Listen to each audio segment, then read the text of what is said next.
ఎన్నే ఎంబ్రే అనువారు మోషేని ఎదిరించినట్లు మీరును చెడున మనస్సు కలిగి విశ్వాస విషయంలో భ్రష్టులై.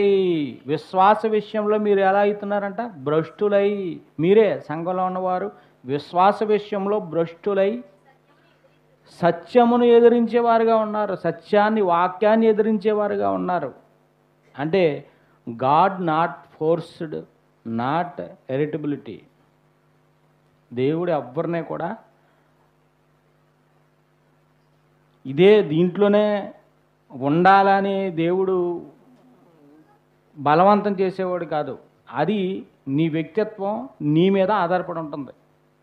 నువ్వు ఎంచుకున్న మార్గం అది సరైనదైనప్పుడు, దాని మీద నువ్వు నిలకడగా ఉన్నప్పుడు ఎట్టి పరిస్థితుల్లోనూ కూడా నువ్వు దేవుని వాక్యానికి భిన్నంగా ప్రవర్తించవు.